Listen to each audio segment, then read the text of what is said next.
Welcome to Logos Live. I'm Robert Martin, Director of the City Bible Forum in Melbourne, and I'm your host for the show. Logos is Greek for word or message, and Logos Live engages the Christian message before a live audience in the CBD of Melbourne. And we also aim to have a bit of fun. Who said exploring the big questions of life shouldn't be enjoyable? So what are we to make of work? Challenging, enjoyable, fulfilling? Or necessary, painful, and frustrating? In this series of Logos Live, Frustration to Fulfilment, we're asking if it's possible to find something more at work. And today we're considering finances. I am what I earn. And to help us, we have Dr. Jenny George join us. Jenny is an associate professor at the Melbourne Business School. She has a PhD from Stanford University, where she studied queuing. She has served as Dean and Director of Melbourne Business School and is now currently leading the education programs as part of the school's Centre for Business Analytics. Please welcome Jenny George. Jenny, you've had a rapturous welcome there. Welcome here today. Thanks, Rob. Now, you've worked at the Melbourne Business School for some time now. Why do people enrol there? What are they hoping to achieve? They enrol for quite a lot of different reasons. More money is one of them, but by no means the only one. In fact, I think probably more people enrol because they're looking to change career and have more opportunities, actually, in areas that they think will be fulfilling. One of the key programs offered by the Melbourne Business School is the MBA. So is the MBA a ticket to a bigger salary? Yes, it is, but not automatically. So in other words, I think that the MBA combined with some really sensible career advice, some good experience and great personal skills, I think can be a way to definitely improve your chances of promotion. Right. But by itself, it's not necessarily going to, be your meal ticket. Right. You do need to combine it with a whole bunch of other things. So a lot of people do enrol to try to get the bigger salary? I think everyone needs to get some sort of promotion out of it because it costs a lot to do. Right, so I think everyone wants to see some financial return, but I don't really think it's the primary reason. Right. I think most people do it because they want their career to go in a different direction and they need something that will help them to do that. Now, we do try to have a bit of fun here on Logos Live. It's not a sin to laugh as far as I'm aware. And today's topic is finances. I am what I earn. So I thought we'd have a quick quiz to test you on how much you know about soccer player salaries. Now, I understand that you are an enormous sports fan. Is that right? I do like some sports, but soccer is not one of them. Right. Well, I'm sorry. You can repent later. That's okay. Anyway, so the first question. Lionel Messi is the best paid football player in the world. How long would it take him to earn the average weekly salary of an Australian worker? So you can do it to the nearest minute. Well, I'm guessing he earns in the multi-millions, in fact, probably the multi-tens of millions. Mm. And I'm guessing the average Australian worker earns something like, I think it's in the $35,000 to $45,000 range. It depends on exactly what you define as worker. I'm going to guess that it takes him about half an hour. Half an hour. You're close, but not quite. 14 minutes. Lionel Messi, who plays for Barcelona in the Spanish league, earns the equivalent of about $45 million annually. You wouldn't want to be late for a coffee with him, would you? Certainly wouldn't. But he'd probably be paying, you hope? Absolutely. Well, I think we'll give that one to you. That's pretty close. Now, in 2012-13, according to Deloitte's Sports Business Group, what was the average weekly wage of an English Premier League footballer? You can answer either in sterling or Australian dollars, maybe to the nearest 10,000. I have absolutely no idea. I'm going to go with, let's go with 50,000 sterling. Well, I think the boards would be pleased with you because the average is only £31,000 sterling a week, or about 65,000 Australian dollars. Now, this compares to the average weekly wage of a person working in the United Kingdom of about £500 or about 1,100 Australian dollars a week. And the Prime Minister earns about £2,700 per week. Anyway, okay, the final question is, in 2014, Australia's highest paid footballer of any code was Socceroo Tim Cahill. How much did he earn per year from his contract with New York Red Bulls? I'm going to guess it was around 5 million. $5.5 million. Congratulations. A huge round of applause. Yeah. Now, this is $4 million more than the highest paid Australian rules player, which is Gary Ablett. But Cahill was not the highest paid Australian sports star. He was actually basketballer Andrew Bogut, who earned $16.2 million playing with NBA team Golden State Warriors. So Jenny, in a soccer player salary quiz, I think you passed. Congratulations. You are a soccer salary extraordinaire. So how do we feel that footballers earn masses more money than our political leaders? Well, that's a really interesting question. And I think it goes to show that salary is a very interesting combination of the value you bring to the company, the difficulty of the work you do, and the scarcity of your talent, actually. So I think what we say from that is probably politicians work harder in some measurable ways, number of hours you spend and so on, but probably it's much rarer to be able to find people with the skills of an absolutely world-class soccer player. So I think that's what we're seeing there. So in some ways it's basic economics, supply and demand? Absolutely. Yeah, and soccer players are in a lot of demand. Yes, and very short supply. That's right, yeah. For that level of talent. Yes, that's right. Now, there's also a lot of discussion about how much sports stars earn, but also about CEO salary as well. So why do CEOs get paid so much? I think it's the same reasoning, which is a combination of the scarcity of the particular skills that you're looking for, along with the kind of workload and demands that CEOs have. It's interesting, though, because I think there's lots of research out there that suggests that CEO talent is really not as rare as the salaries might suggest. And so there's lots of theories about why this might happen. At least one of the theories is that disclosure, so the disclosure that comes with publicly available information on CEO salaries being out there, disclosure's actually made things worse. And it's made things worse because before that, there weren't any obvious benchmarks for CEO salaries. Now that they're disclosed, every board in the country, every CEO in the country believes that in order to prove that they've got a great person on board, they have to pay them at least the average. Now, if everyone is trying to pay at least the average, it doesn't take long for this thing to spiral out of control in an upward direction. And I think that there's some really interesting speculation that that's some of the dynamics that have gone on with CEO salaries. We'll talk about that a bit more in just a moment, but a number of years ago, English Premier League footballer Roy Keane admitted he was unhappy with the first contract offer he received from his club, Manchester United. He held out for a better deal and said, "I am not naive enough to settle for anything less than a reasonable valuation of my worth."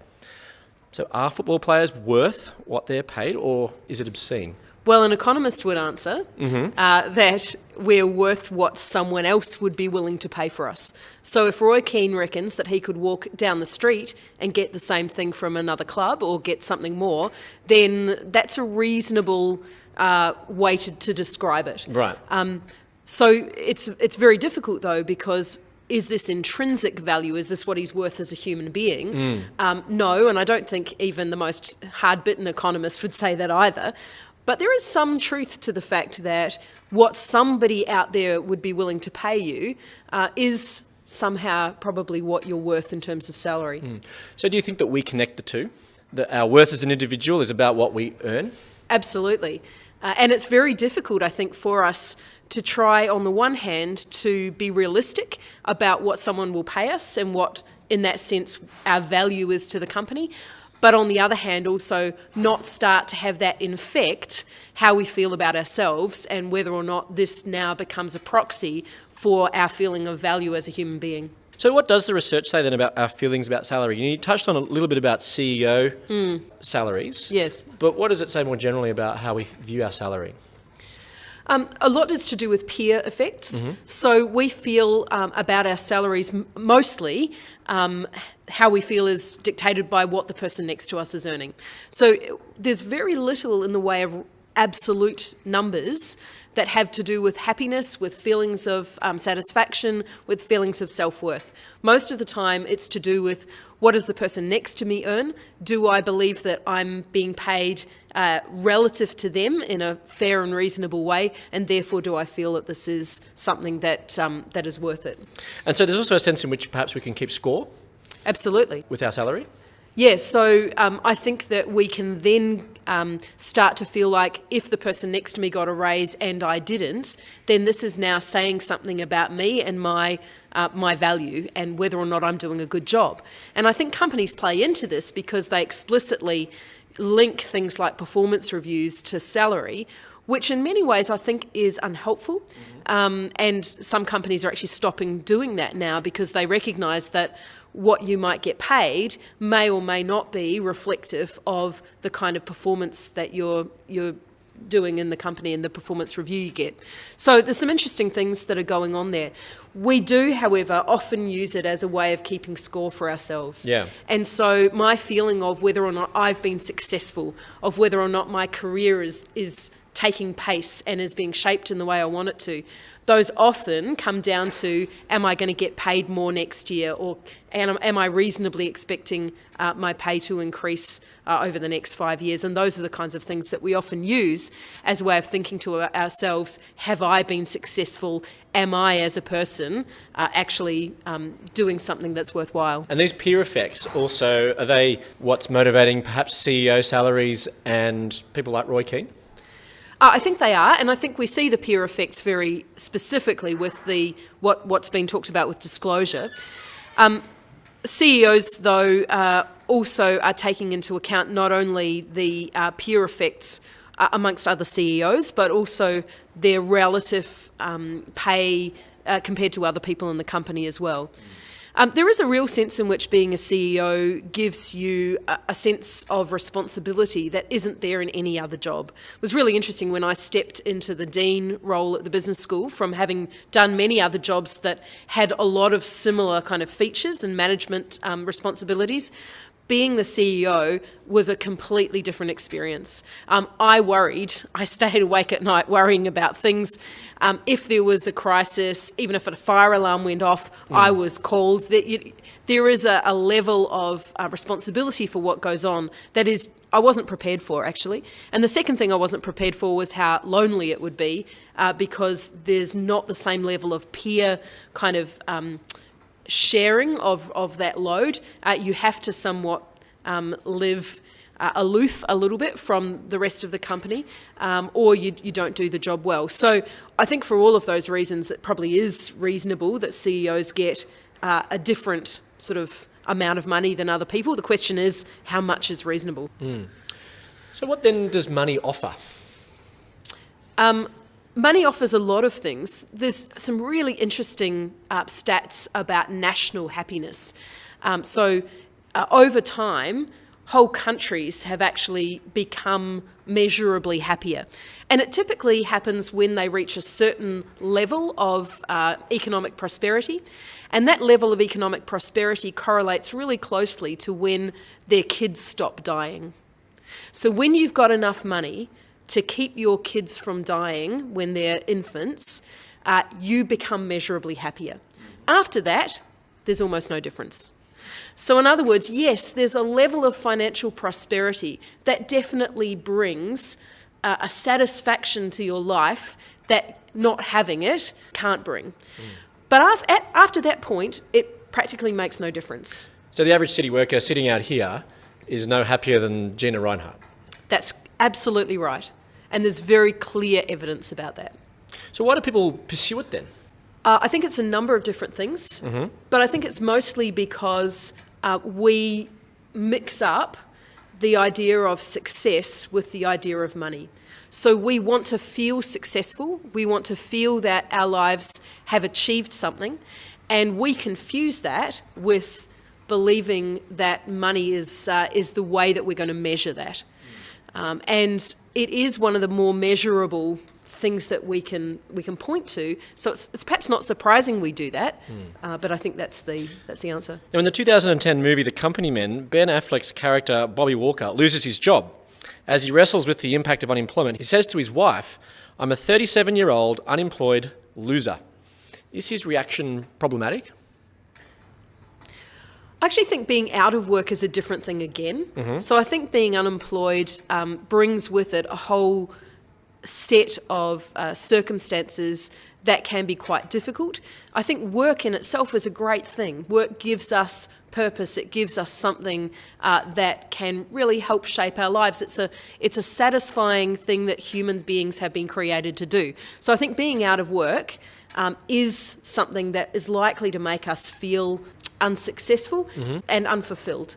I think, though, that's really different from saying, for example, I'm a 37-year-old loser because I only earn, the average wage and I haven't yet made it above that. So I think those are two different things. So will money buy us everything we want? Or will money bring us everything we want? No, I don't think so.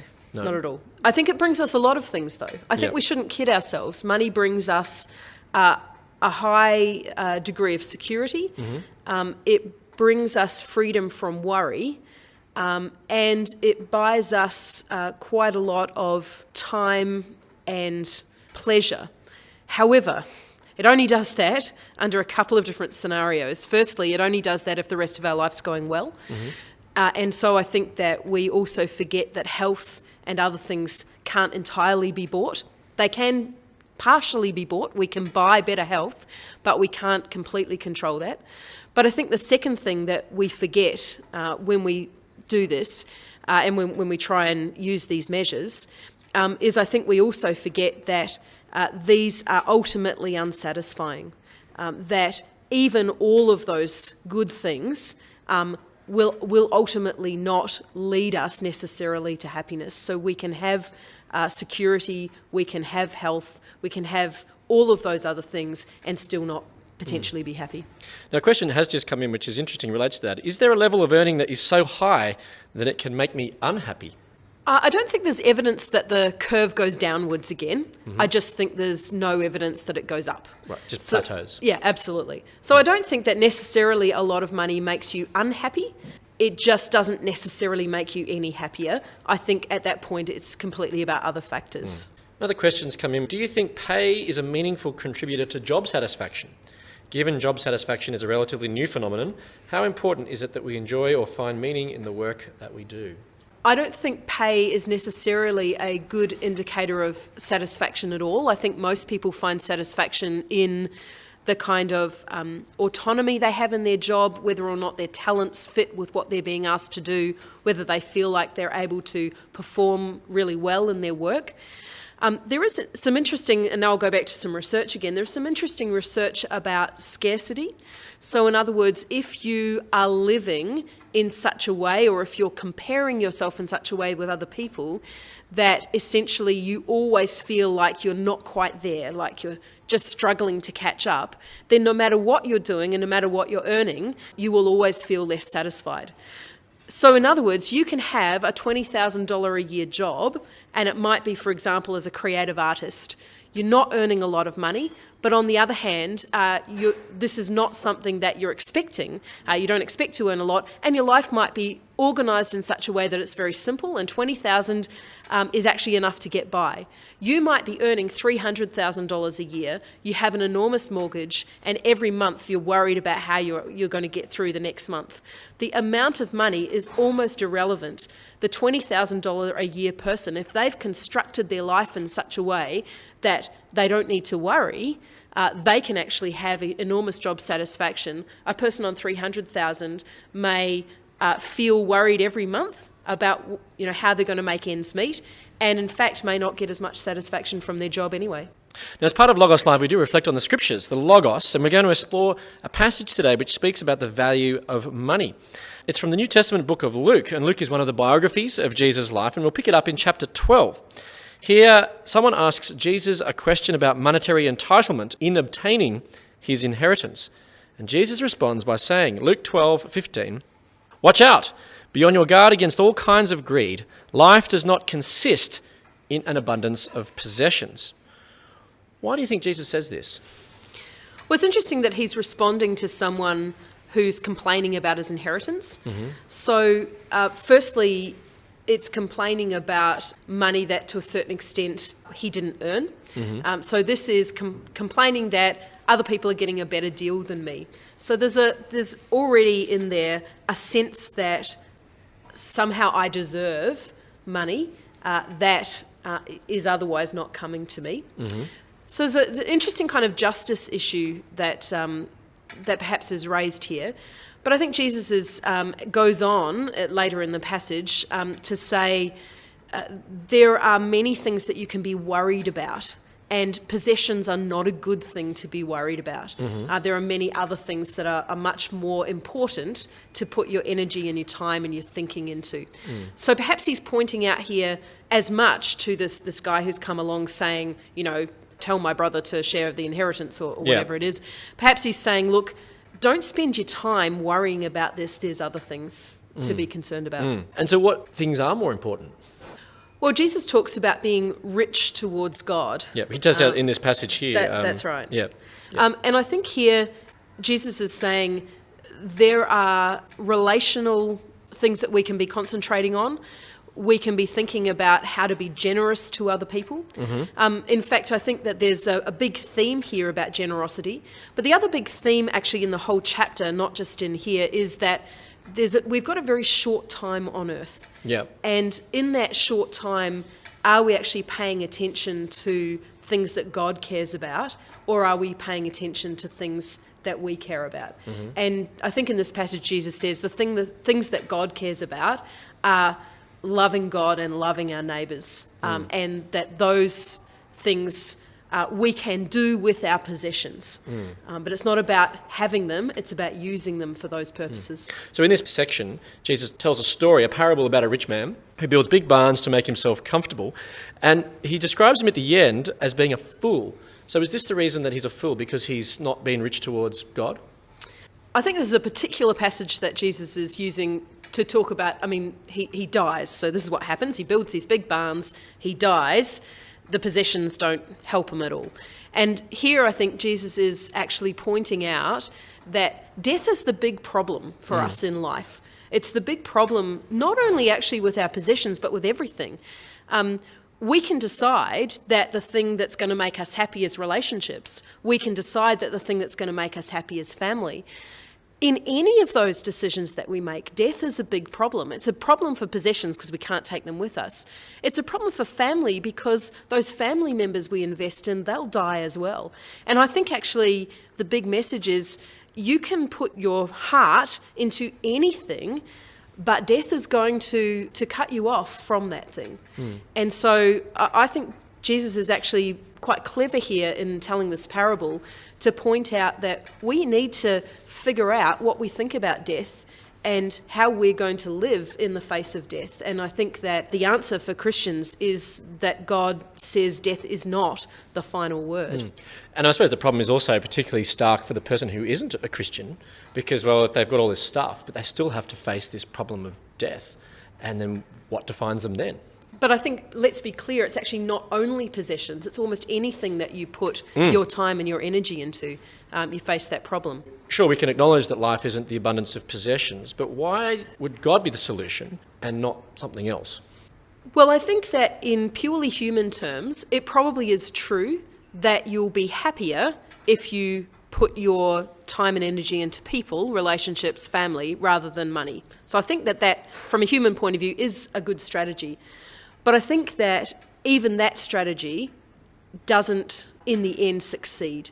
Because then you think about all the people whose beloved spouse gets early onset Alzheimer's, whose child that they, desperately love dies, and you can't do anything about it. These things don't finally earn you happiness.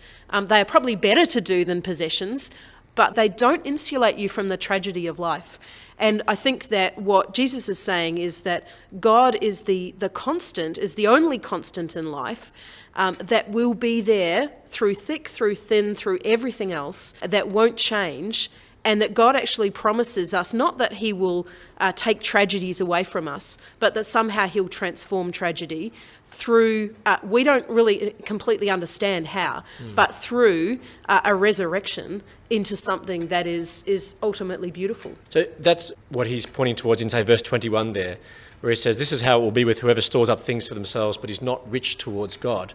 So what you're outlining in some ways is this richness towards God. Well, I think being rich towards God is about saying, how can I use everything I have here? How can I use relationships? How can I use money? How can I use time to love God and to love other people? Because God says that loving God and loving other people are the ways in which, firstly, we can live the good life, if you like, but they're also the ways in which we connect with God, and that we can kind of grab hold of God's promises, which are that through life and through Jesus' death, actually, and then resurrection, that this life is not the final word. So how do you think, therefore, in this passage, and Jesus is speaking to the peer effects and the scorekeeping that you mentioned before, of us comparing our salary to those around us? I think that the man in the parable is clearly doing that. The man in the parable wants to store possessions. I don't know that it's, we're not told it's pure effects, but certainly it's about trying to have enough security to feel that my life is going to be good, I'm going to be able to live for a long time without worrying and so on. I think that the pure effects that we see also are something where we're trying to put value in ourselves using our own value system. So using our own method of kind of measuring value. We can measure value like the man in the parable because of the security that we've managed to build up. Yep. We can measure value based on how I feel about myself and whether or not I can earn a lot of money. But in this parable, I think Jesus is saying God can take that all away. And circumstances can take that all away. Have you actually got a value for yourself that can't be taken away? So Jenny, frustration to fulfilment. I am what I earn? Absolutely not. So I have to be something more than what I earn, or I'm going to be very unhappy, either now or later. It might be that if I'm truly scorekeeping with my money, that from time to time, I feel like I'm doing well. But that will always get taken away, and it'll get taken away in one of two ways. Either I'll stop earning that, I'll go into retirement, and like many people in retirement, I'll immediately become depressed. I will suddenly find myself mixing with people who earn a lot more than me, and even though what I earn used to look great compared to my old group of peers, my new group of peers now makes me feel inadequate. Or I just may not have the capacity to earn that anymore. I may be made redundant, or I may not actually be able to find the jobs that keep doing that. So any way I do it, it's a terrifically bad strategy. Or you may die. Or you may die. That's right. Let me leave you with the Logos for the day from Luke 12:15. Watch out, be on your guard against all kinds of greed. Life does not consist in an abundance of possessions. I look forward to you joining us next time for Logos Live. Please thank our guest today, Jenny George.